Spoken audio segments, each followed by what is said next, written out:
Assalamualaikum warahmatullahi wabarakatuh. Bismillahirrahmanirrahim. Rabbi shrah li sadri wa yassir li amri wahlul 'uqdatam min lisani yafqahu qawli. Perkenalkan, nama saya Ulfa Istiqomah dari program studi Hukum Keluarga Islam semester 4. Di sini saya akan merangkum sedikit materi fikih syiasah pada masa pemerintahan Khulafaur Rasyidin. Jadi, Khulafaur Rasyidin ini beliau menjalankan pemerintahan melanjutkan keteladanan Nabi Muhammad SAW. Masa sistem pemerintahan masa Khulafaur Rasyidin itu ciri-cirinya adalah menjalankan pemerintahan mengikuti keteladanan Nabi Muhammad SAW. Khulafaur Rasyidin itu dipilih melalui proses musyawarah atau yang disebut demokratis. Khalifah ini tidak pernah bertindak sendiri ketika negara menghadapi kesulitan. Beliau itu selalu bermusyawarah dengan pembesar, tidak pernah memutuskan sendiri, selalu mufakat dengan para sahabat-sahabat lain. Nah, ini selanjutnya ada sistem pemerintahan Abu Bakar As-Siddiq. Beliau menjadi khalifah selama 2 tahun ya, dari 632 sampai 634 Masehi.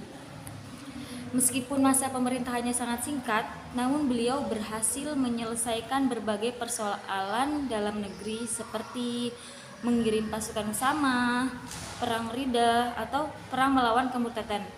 Dimana karena setelah Rasul wafat itu banyak sekali terjadi kemurtadan.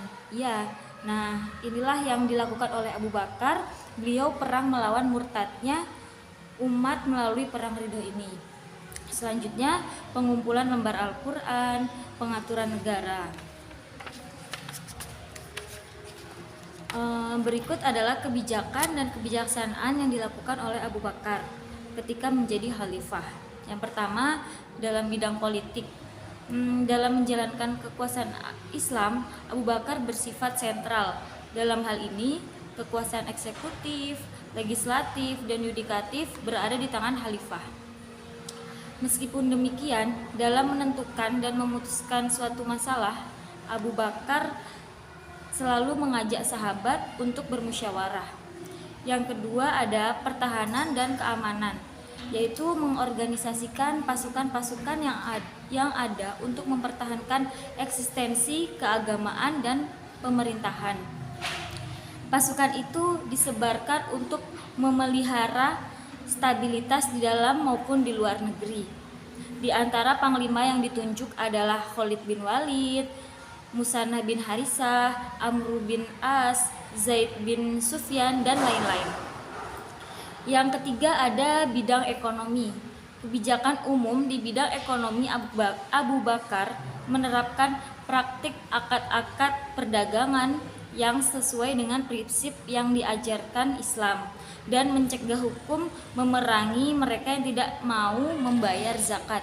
Nah, salah satu yang dilakukan Abu Bakar yaitu memerangi orang yang enggan membayar zakat. Karena apa?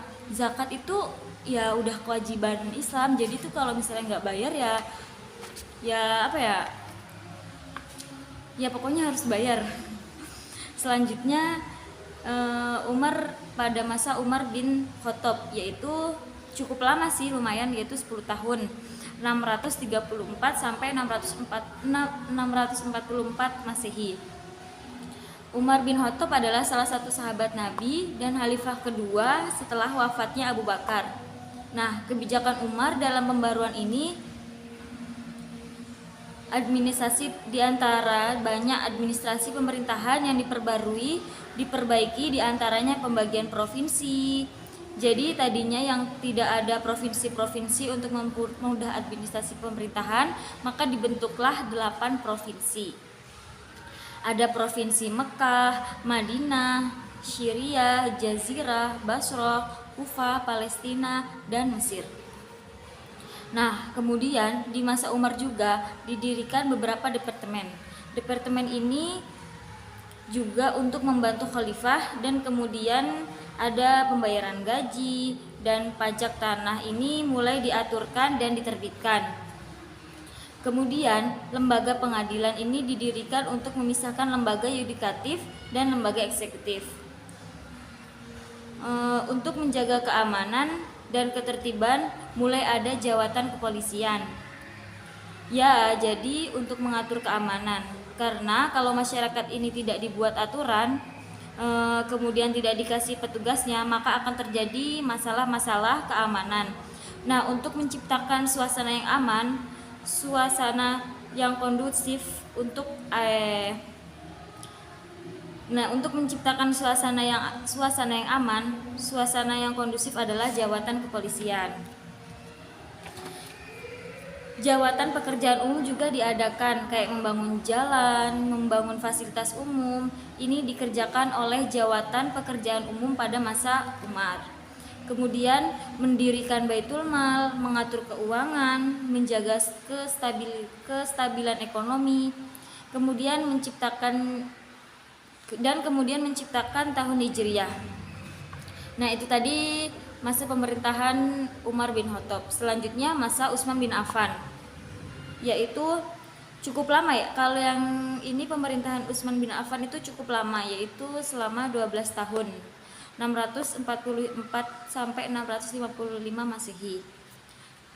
Nah, kemudian Utsman bin Affan juga mempunyai kebijakan-kebijakan, di antaranya kekuasaan eksekutif dipegang oleh khalifah dan sudah dibantu oleh seorang sekretaris negara, dan kekuasaan legislatif dipegang oleh majelis syura.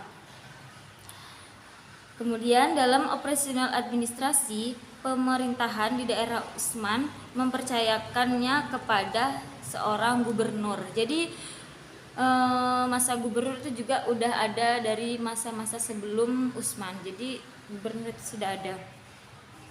Kemudian mewujudkan kemaslahatan publik dengan melakukan pembangunan di wilayah-wilayah taklukan. Ya, maksudnya wilayah yang ditaklukan Utsman gitu, sebelum Utsman. Yang selanjutnya, prestasi tertinggi masa pemerintahan Utsman sebagai hasil Majelis Syura adalah menyusun Al-Quran standar, yaitu penyeragaman baca Al-Quran dan bacaan dan tulisan Al-Quran. Tahun-tahun berikutnya pemerintahan Utsman itu mulai goyah gitu ya. Salah satu faktor yang menyebabkan banyak rakyat berburuk sangka terhadap kepemimpinan Utsman adalah kebijakannya mengangkat keluarganya itu dalam kedudukan yang tinggi. Jadi tuh Utsman tuh mengangkat rata-rata mengangkat keluarganya itu menjadi kedudukan yang tinggi. Kemudian di sini ada masa Ali bin Abi Thalib, yaitu ya cukup lama daripada masanya Abu Bakar, yaitu 5 tahun. Kalau Abu Bakar kan 2 tahun, kalau Ali bin Abi Thalib ini 5 tahun. Beliau memerintah sesungguhnya agak lama dari Abu Bakar. Abu Bakar 2 tahun dan ya ini tadi Ali itu 5 tahun. Ada 2 kebijakan Ali yang menonjol, yaitu kebijakan dalam negeri dan kebijakan dalam negeri. Nah, yang pertama yang dilakukan Ali adalah beliau memecat semua gubernur yang diangkat oleh Khalifah Utsman karena mengindikasikan korupsi dan semuanya berasal dari keluarga Bani Umayyah. Jadi itu sebelumnya tuh Utsman itu kan mengangkat keluarganya, itu kan keluarga Bani Umayyah gitu. Juga banyak pada masa Utsman itu juga banyak yang kayak korupsi gitu juga. Jadinya pada pemerintahan Ali itu banyak yang yaitu memecat semua gubernur yang ada di masanya Utsman. Kemudian menarik kembali tanah-tanah yang dibagikan. Itu tuh dulunya waktu masa Utsman itu tuh banyak sekali yang dibagi-bagi tanah, karena itu tuh sebagian dari hadiah gitu kan ya. Nah, setelah penarikan kembali tanah-tanah yang dibagikan itu tuh banyak memunculkan konflik gitu pada masa Ali ini. Terus selanjutnya melakukan pengawasan ketat para pejabat negara. Terus menerbitkan arsip negara dalam rangka mengamankan dokumen khalifah. Kemudian membentuk kantor bendaharawan dan pasukan pengawalan. Itu tadi tuh termasuk dari kebijakan dalam negeri Ali bin Abi Thalib. Kemudian sekarang kebijakan luar negeri Ali bin Abi Thalib, yaitu meneruskan kebijakan perluasan wilayah para pendahulunya gitu. Selanjutnya mendirikan pemukiman militer di pembatasan Syria, dan yang terakhir membangun benteng-benteng yang kuat di perbatasan Persia.